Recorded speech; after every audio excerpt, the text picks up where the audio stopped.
During the 1880s, HPB found herself navigating a complex and evolving academic, social, and religious environment.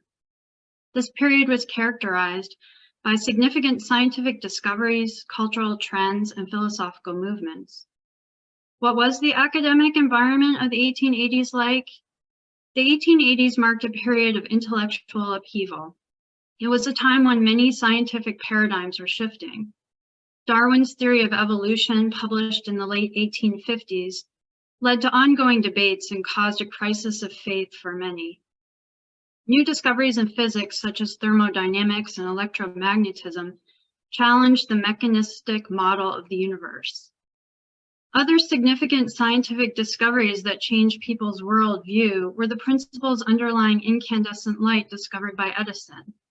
The first electrical power plant lit up 1 square mile of Manhattan. New chemical elements were added to the periodic table. The Kodak company came out with the first handheld camera with rolled film. Pasteur created the rabies vaccine, and new medicines were synthesized, like aspirin and others.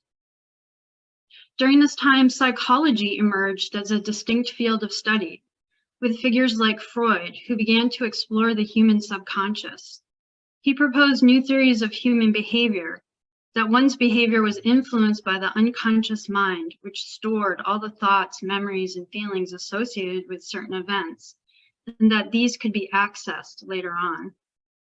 Interest in hypnotism and accessing these hidden parts of the mind came into fashion as a result. On the one hand, these scientific and academic developments caused skepticism and even materialism to flourish. On the other hand, they also stimulated interest in exploring the non-material dimensions of reality, including psychic phenomena and mysticism. There was an openness to new ideas, but there was also a sharp tension between opposing systems of thought, between the old and the new. The 1880s also saw the emergence of the academic study of comparative religion, which sought to understand the similarities and differences among religious traditions. HPB's writings are an early example of a comparative approach to religion, as she sought to synthesize the wisdom of many spiritual traditions and show the consistency which underlies them all. What was the social environment of the 1880s like? The social environment of the late 19th century was a period of profound social change. Industrialization transformed Europe and North America, leading to the growth of cities and a new urban middle class. New discoveries and technologies changed the way people worked in factories. There were large migrations of people to cities looking for a new life, social equality, and economic opportunity. With many migrants suddenly finding themselves in a new environment, there were widespread feelings of dislocation and alienation among many communities, but also a searching for belonging and truth. This period saw an increase in colonial expansion, which resulted in heightened interactions between Western societies and Eastern cultures, sparking interest in Eastern thought, literature, and religion. This was also the time when spiritualism came into fashion, peaking in the 1880s, and was characterized by an interest in the occult, mysticism, and paranormal phenomena. The spiritualism movement had significant followings, especially among the urban middle classes in both Europe and America. This cultural trend provided a fertile social environment for theosophical ideas, which synthesized elements of Western esotericism, Eastern religion, and spiritualism. What was the religious environment of the 1880s like? The 1880s saw significant changes in the religious landscape as well. Traditional Christian beliefs were being questioned in the light of new scientific discoveries, and there was increased criticism of the Bible. Many new Christian sects came about during this time, and there was generally more religious diversity than there had been before. And at the same time, there was new interest in Eastern religions and philosophies, fueled in part by translations of key texts like the Bhagavad Gita and the Upanishads.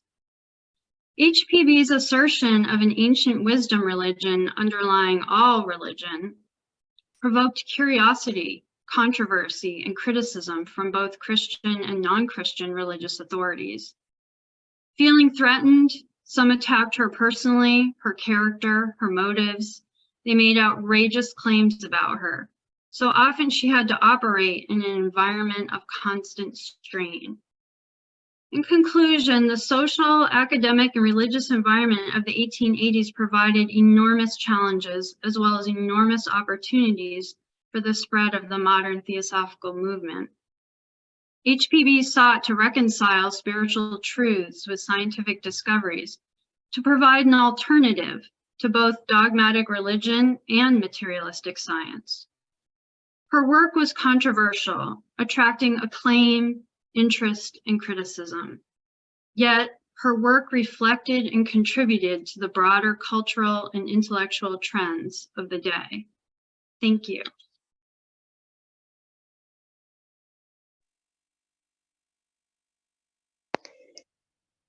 In attempting to condense 100 years into 5 minutes, I'm drawing from the work The Biography of Helena Blavatsky by Sylvia Cranston, the Theosophist Anita Atkins.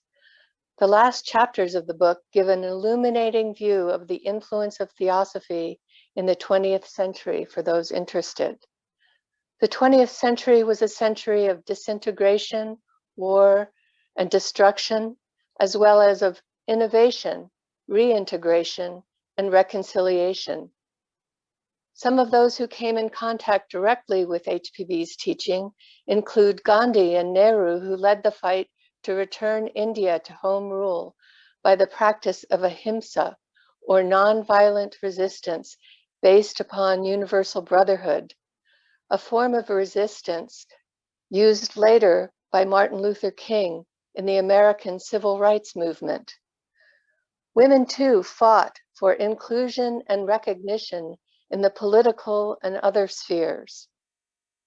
Scriabin, Kandinsky, Mondrian, and James Joyce, all influenced by Theosophy, pioneered new forms of music, art, and literature. In the field of physics, Einstein and others revolutionized our view of matter and verified, to Theosophists at any rate, ideas HPB wrote of in The Secret Doctrine. The resurgence of interest in the doctrines of Hinduism and Buddhism in the East, spurred on by the reverence and admiration shown by HPB and Alcott, was also felt in the West, especially in the latter part of the 20th century. Comparative religious studies programs flourished in colleges and universities, and interests in the ideas of karma and reincarnation became more and more widespread. Around 25% of the American population believed in reincarnation from the 1970s onward. Teachers from the East came west and reinforced the ideas of man's spiritual nature, among them the Dalai Lama, who is well known for his rapprochement with the leaders of many religious traditions, among them Christianity, Hinduism, and the Muslim faith. Books recounting remembrances of past lives were published. The search for Bridie Murphy was extremely popular, and 20 cases suggestive of reincarnation by Ian Stevenson of the University of Virginia's Medical School was also on the scene. His work is continued today by Dr. Jim Tucker. The advances in medicine, which led to the ability of doctors to revive patients seemingly dead, gave us accounts of the after-death or near-death experiences, some of which were found in Raymond Moody's Life After Life. Many of these NDEs corroborate descriptions found in the Key to Theosophy of the continuation of consciousness. And that is independent of the physical form. The acknowledgement of the permeability of matter, the possibility of a more universal aspect to consciousness, and the interconnectedness and spiritual side of all life are aspects of what came to be known as the New Age movement, with its emphasis on ecology, cooperative communities, and further exploration of the hidden aspects of man and nature. HPB was referred to as the mother of the New Age. She, however, warned against the dangers of psychic investigations based on an incomplete understanding of our sevenfold nature, which necessitates a foundation in ethics first. And finally, in the 20th century, the various theosophical organizations emphasized the authority of the individual to ascertain the validity of the propositions put forward by HPB, rather than accept them as a dogma or a creed. This emphasis led in some instances to a minimum of organizational rules. Participants bound by interest in the writings of HPB and self-assumed commitments to broadcast her teachings. The only requirement of theosophical societies still is the acceptance of the principle of universal brotherhood. Thank you.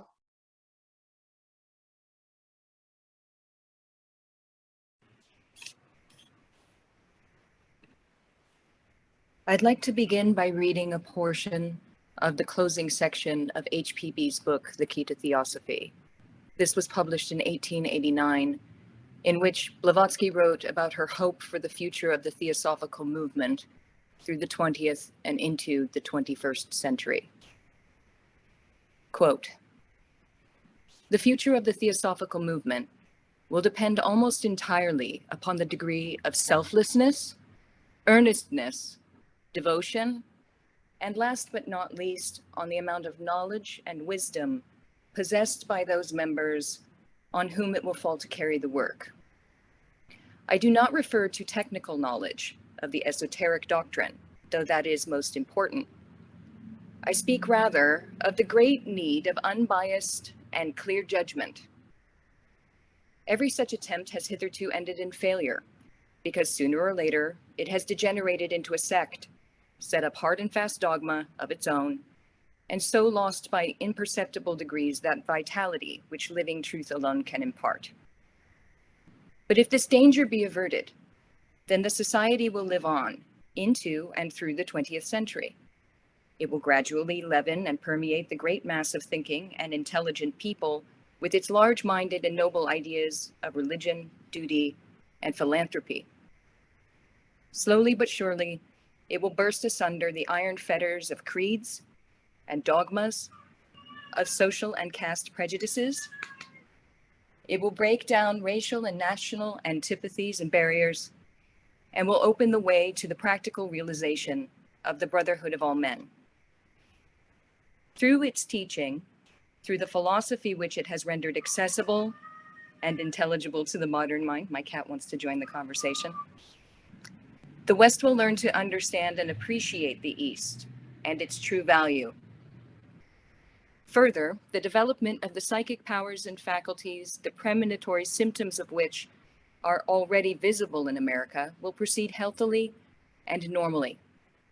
Mankind will be saved from the terrible dangers, both mental and bodily, which are inevitable when that unfolding takes place, as it threatens to do, in a hotbed of selfishness and all evil passions.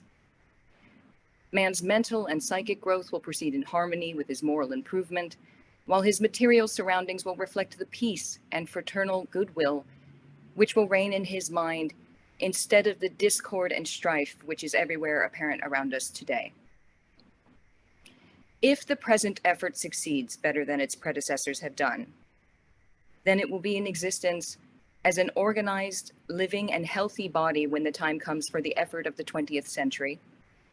The general condition of men's minds and hearts will have been improved and purified by the spread of its teachings, and, as I have said, their prejudices and dogmatic illusions will have been, to some extent at least, removed.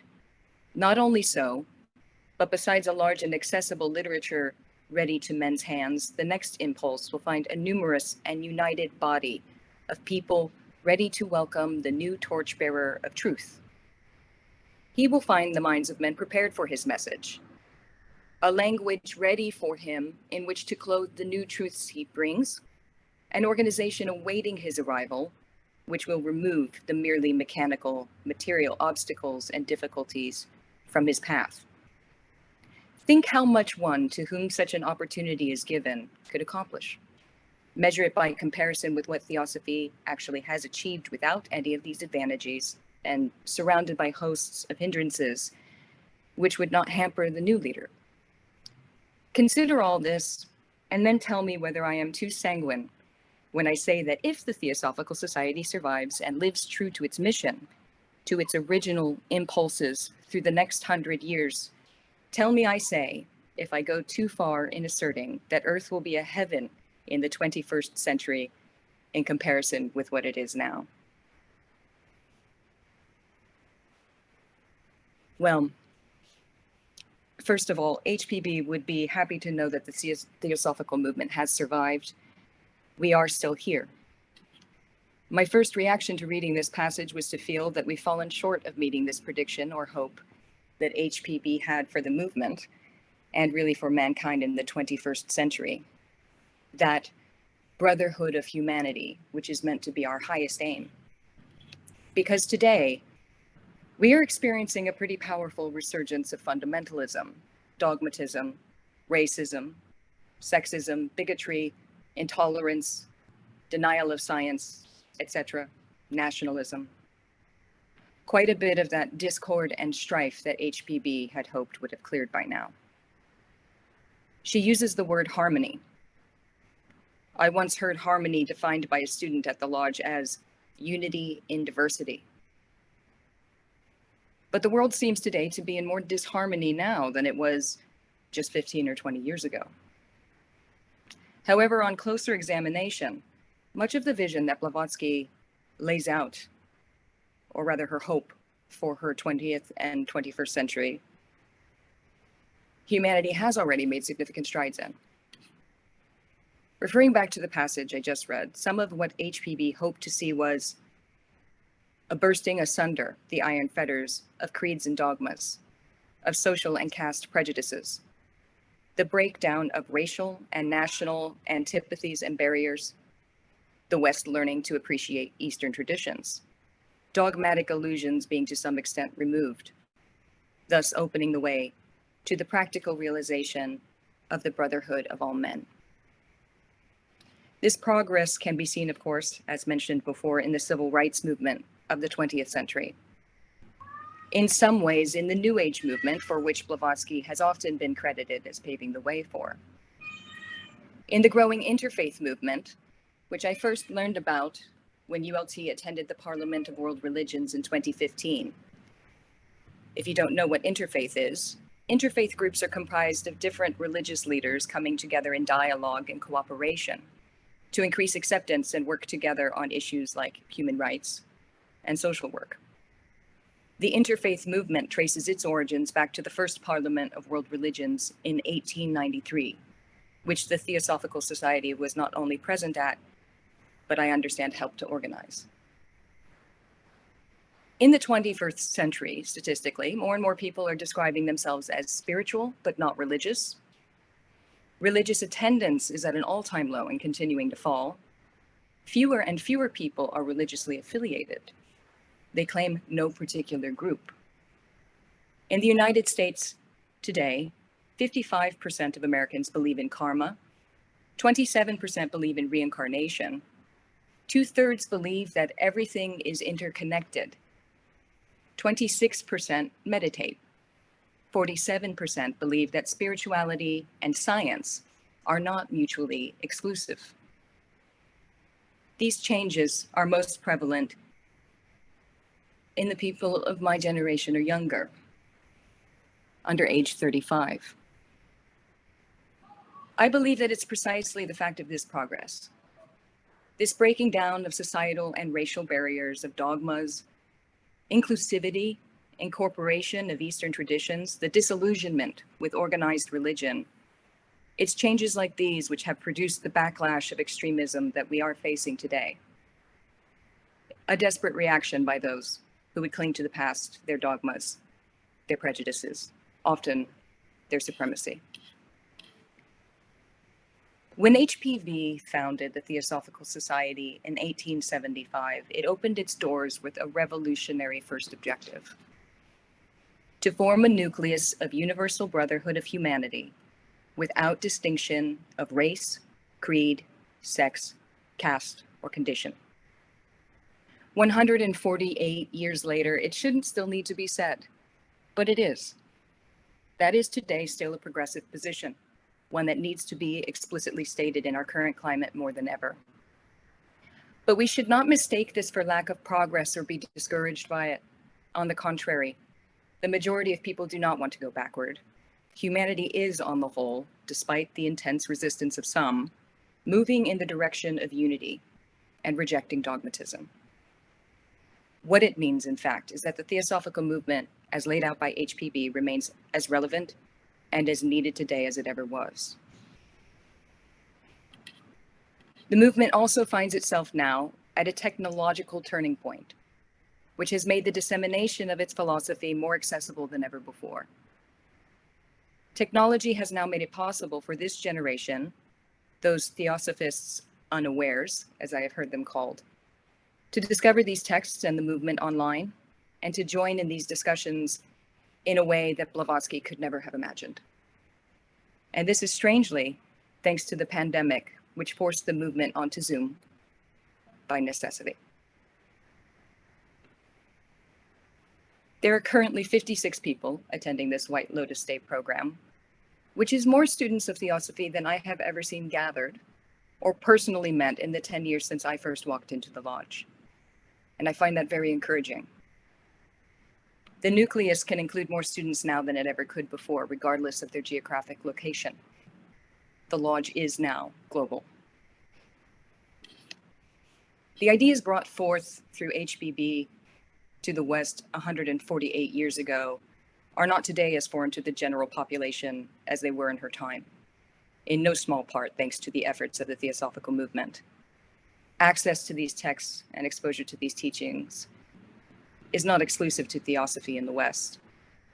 But I still today know of no other group, apart from Theosophy, that dedicates itself fully to this pursuit of truth and unity, no other nucleus of universal brotherhood that is devoted to the esoteric study of religious teachings, philosophy, and science, the way that HPB laid it out for us.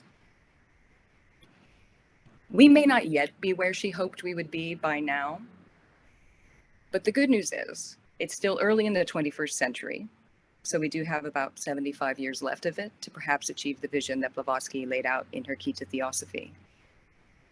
But as she said, quote, "The future of the Theosophical Movement will depend almost entirely upon the degree of selflessness, earnestness, devotion, and last but not least, on the amount of knowledge and wisdom possessed by those members on whom it will fall to carry on the work." Thank you.